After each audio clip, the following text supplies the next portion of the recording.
Nessa semana nós tivemos alguns cenários de efeméride. O principal, assim, é difícil dizer qual foi a coisa mais escabrosa que aconteceu. É, o governo Trump ele está agora investindo sobre a Venezuela e o Trump disse que deu para a CIA autorização para agir pela queda do Nicolás Maduro na Venezuela.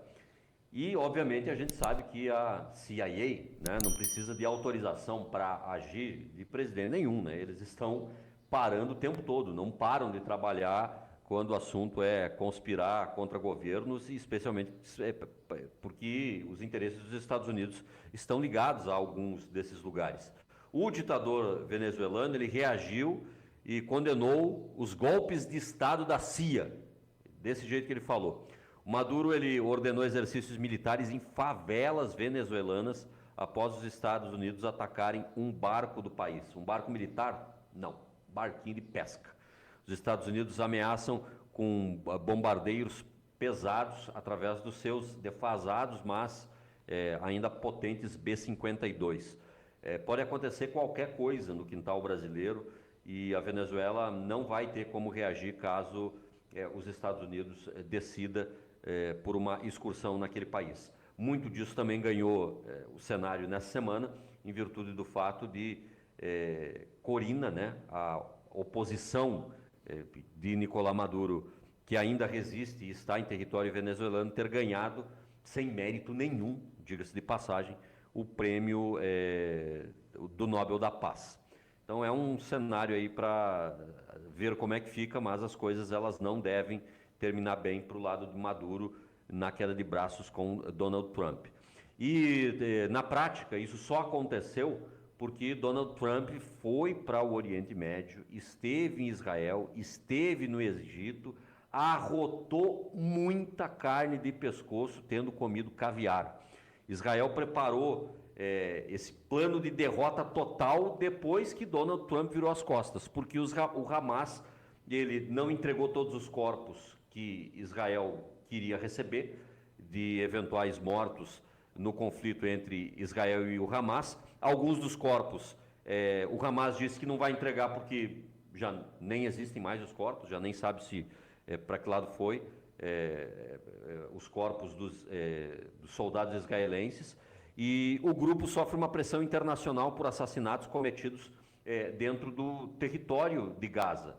Na prática, é isso que Benjamin Netanyahu está correndo atrás para pedir desculpa. Mas não tem como meter um foi mal, estava doidão nessa hora.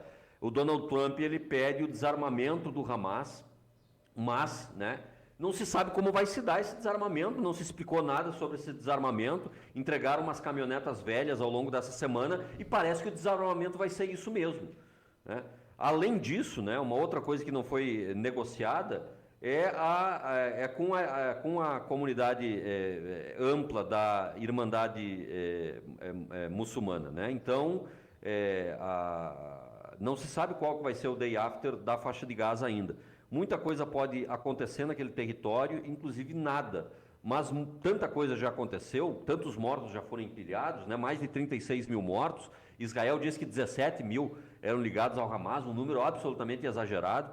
E essas coisas elas não acabam com declarações de um presidente como o Donald Trump indo lá para arrotar as suas bravatices.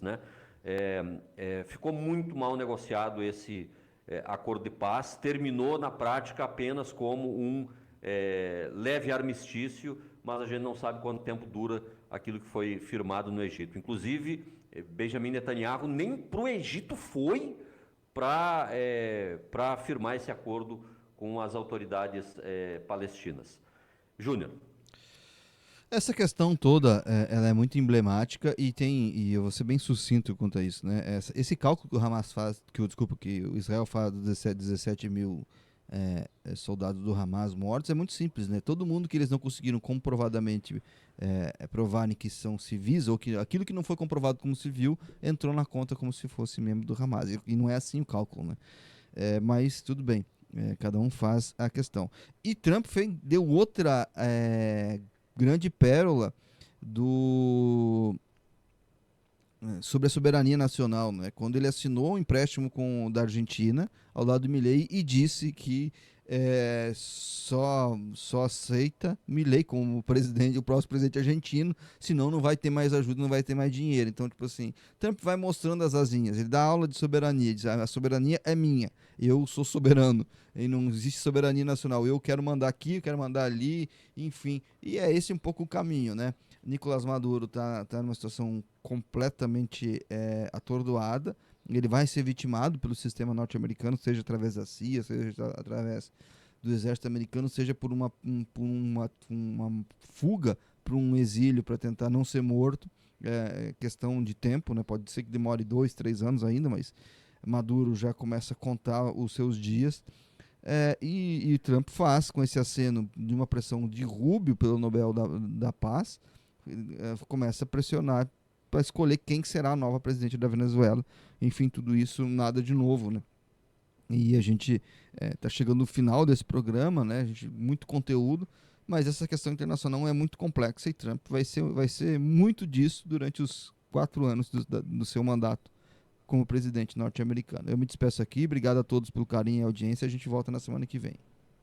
Uma das coisas que Milei foi buscar é dinheiro nos Estados Unidos, e o que recebeu de Trump foi munição para a sua oposição, em virtude do fato de que os peronistas foram os primeiros a comemorarem esse condicionamento do apoio americano ao resultado que Milei vai ter nas urnas lá na Argentina, especialmente nas eleições do Legislativo.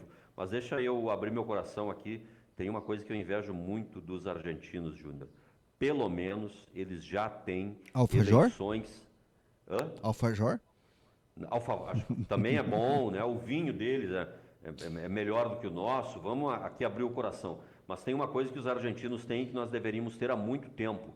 As eleições majoritárias para presidente da República, elas são dissociadas das eleições legislativas, né? E eu imagino morrer num país nessas condições, porque é isso, o governo ele tem o direito de se ratificar ou se retificar no Congresso Nacional. Faz parte do processo democrático moderno e tem outras momento... outras duas coisas que eles são bons, né?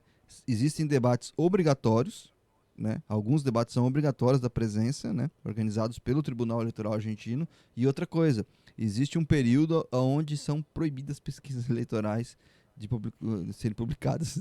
Oásis. Sensacional, sensacional. Enfim, nisso aí nós estamos em desvantagem, viu?